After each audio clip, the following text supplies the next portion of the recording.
Okay, I am.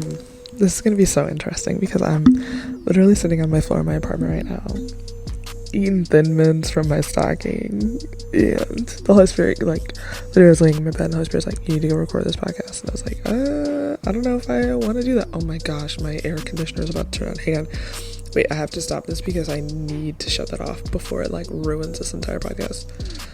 Turn off, turn off, turn off. Please turn off, please turn off. Praise freaking God, because that was about to be a hot mess. Alright, I'm just gonna break down dating and the church and loving Jesus and what that even looks like. I could say so many things about this. I have so many opinions, so many views on it, and I want to start with this. The Bible actually doesn't give clear instructions on dating, right? There's very clear instructions on living a holy life, on marriage, and everything else you could think about, right? But when it comes to dating, there isn't much, except for you have the verses about in Mark, it talks about leaving your father and mother and cleaving to your wife, right? And there's different verses about how you're meant to submit to one another and then to the Lord and things like that. But when it comes to how do we date, how do we view dating, how do we handle dating, there isn't a lot of direction. But there is a lot of direction in how do you live a holy life? How do you love one another well, right? And so my view on dating is that in the church it's just so idolized, and because of that it's put me off so much. I'm not against dating at all. I think it's great. I think it's beautiful. I believe marriage is beautiful, right? And the covenant that comes from that is so godly and healthy. But I think that the way that singleness has been kind of ostracized in the church has hurt a lot of people. And walking through this season of singleness, I honestly can say that I love it. Like, I'm not gonna lie to you and be like, oh, it's super easy. No, there are moments where it's really hard for me, where I do feel lonely, where I'm like, God, like, this is hard to go through by myself. Like, I would love to do it with somebody else. And then there are moments where I look at it and I go, wow, I understand why I'm not doing this with somebody else right now. Like, I am a hot mess. Like, I think I would be divorced if I was actually married right now. But I just think that the way that the church has made singleness to be ostracized has not helped single people walk healthily. And so when it comes to dating inside of the church, I'm just going to break down my view of things I've walked through, of how I've handled it honestly. And this is just going to be my perspective, not everyone's perspective. I think there's this big thing where marriage has become this goal, and once you reach it your life will be fulfilled, and that's not the truth. The goal is Jesus and the end goal is Jesus, right?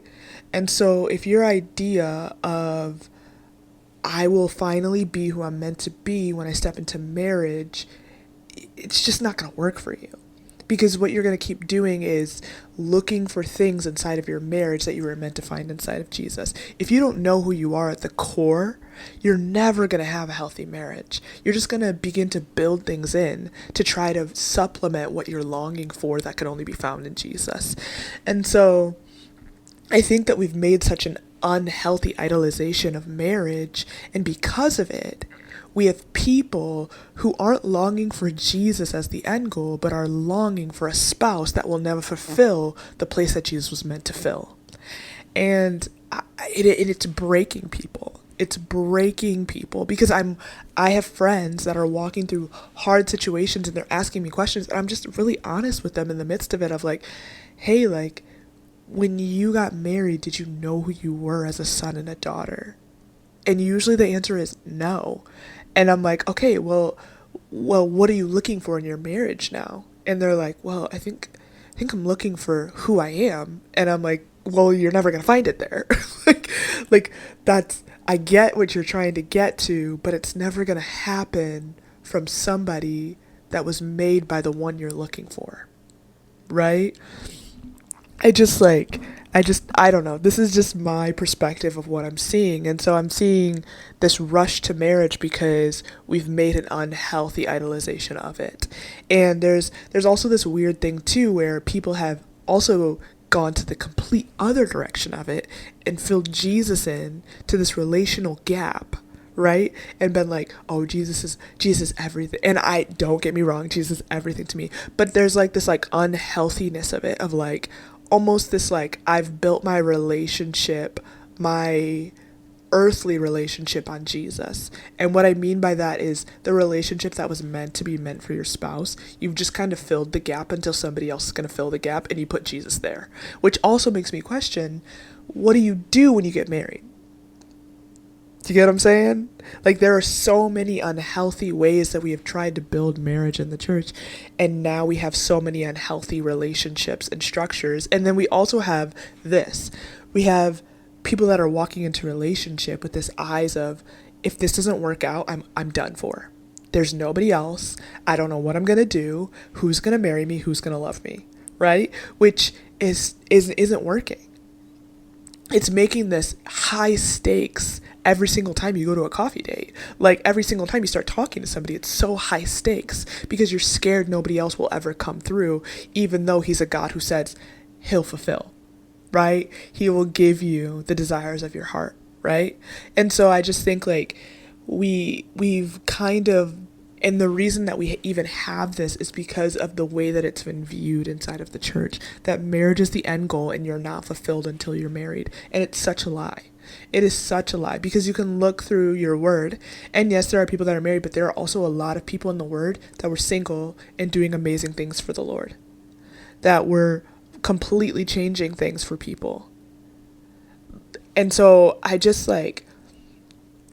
have this like burning desire inside of me of, one of my main things I love for people is for them to know who they are in the eyes of Jesus above all else. Because if you know your identity, marriage is going to be beautiful because you both know who you are, not you guys looking for something inside of it that Jesus was meant to fill. And so personally, I'm going to start breaking down like my situations that have happened in the church and dating and things like that. But personally, like, I honestly am one of those people that looks at friendship as the way to figure out if I even want to start dating you, because my friends are very honest and vulnerable with me. They are. They're not trying to put on this great front in front of me. And one of my core values is that people just be authentically themselves. I love when people are authentically themselves. And you can do that through friendship. And so there's a lot of moments in my life where like somebody's like, oh, I like you or whatever. But we've already been friends for like 2 or 3 years. And so I'm like, ooh, buddy, oh pal, like, I know you like me. I know that I am amazing. I'm not even going to try to be humble right now for you guys. I know I'm amazing. I know who God has made me to be, and I know the worth that I have. And so there's been moments where my guy friends have come to me and been like, hey, I like you. I want to see where this will go. And I've had to have honest conversations with them of like, hey, I'm going to be super real with you. I'm not attracted to you. And I've known you for years and years and years, and it's just not going to work for me. But I'm willing to go on a coffee date with you. Like, I'm willing to do this one thing, but I want you to respect the boundary of, if after this is done, I say no, that it's done. And some of them have taken that really well. Some of them have not taken that very well. Like, some of them get really hurt by that.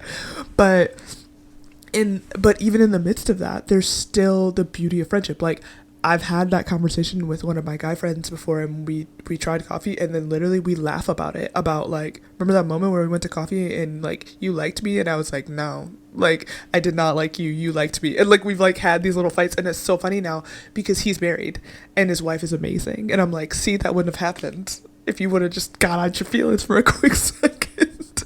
Stop looking at me like that. But like, there are honest conversations that have come from this, from my perspective too, and it's brought more clarity to me. But I think this high stakes view of relationships too is something that I never carried with myself. So when I went into these things, I went with honesty and integrity, and I also went with love first. And I'm not talking about like love of I want to fall in love with you, but I'm talking about loving your neighbor as yourself. I would want somebody to be as clear and directional with me as I was with him. So that's why I was like that. I wasn't going to ever try to let it sit in confusion or ever let it just like me never actually speak my opinion or my boundaries to the point where things get overstepped, right? And then both of us are hurt.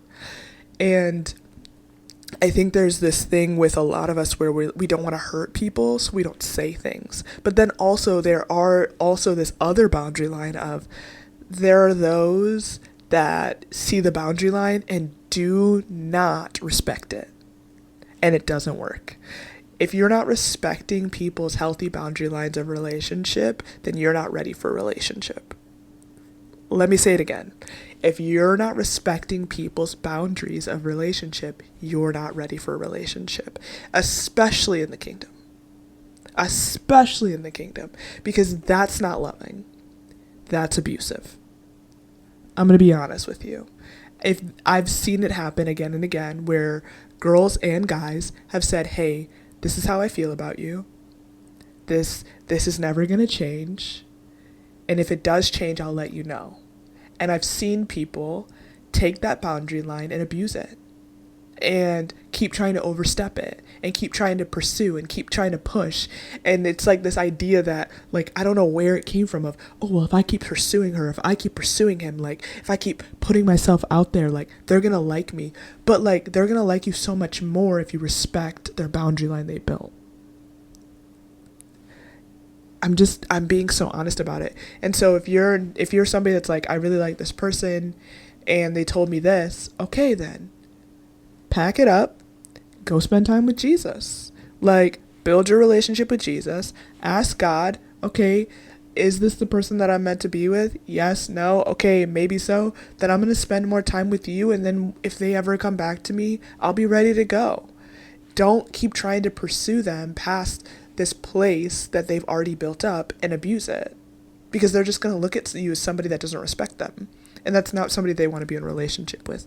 But as I dive even deeper into this, I just want to say this too, like, I don't know, I just like, I get kind of frustrated at this because there's a lot of people that are like, Gabrielle, like, why aren't you married right now? Why aren't you dating anybody right now? And my answer is always the same.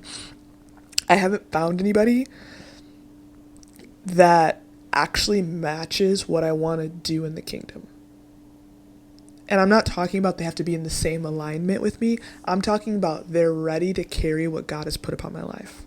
I haven't found a leader who's ready to do that.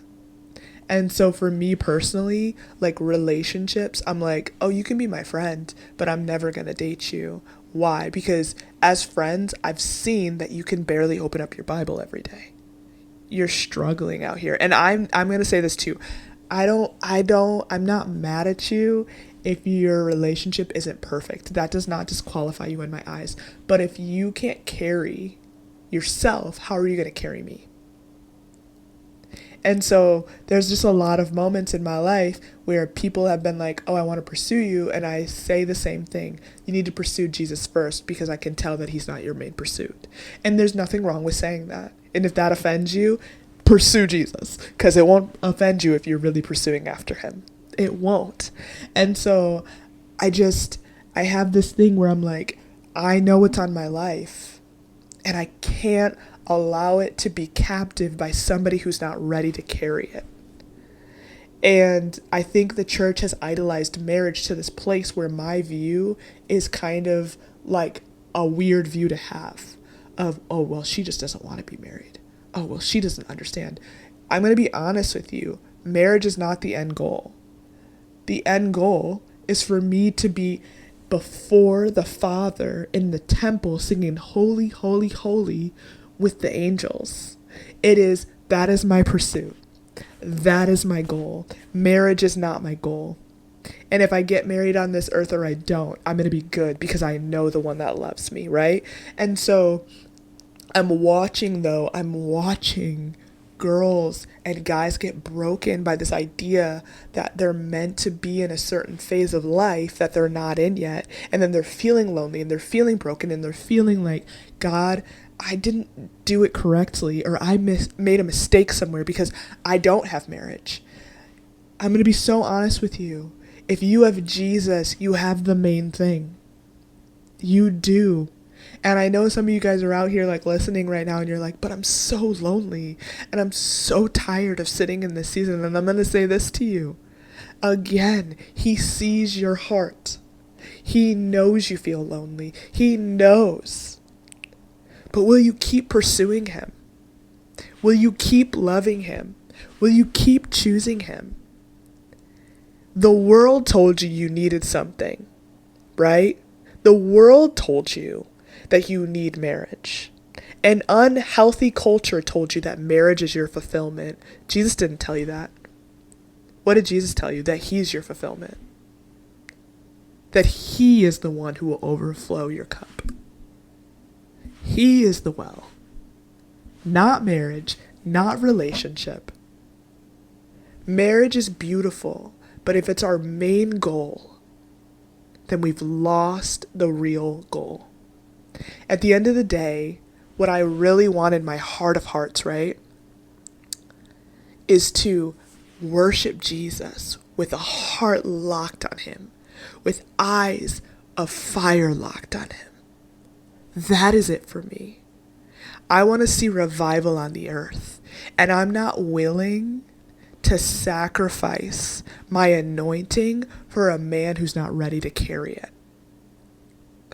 I'm not willing to sacrifice my relationship that I have dug for years to build this well for somebody who can barely open their Bible. I'm not willing. Am I willing to look at you and go, I'll let you take time to build yourself, to regroup yourself, to heal yourself? Yes, I'm more than willing to do that. But if your pursuit is not him, then my pursuit is not you.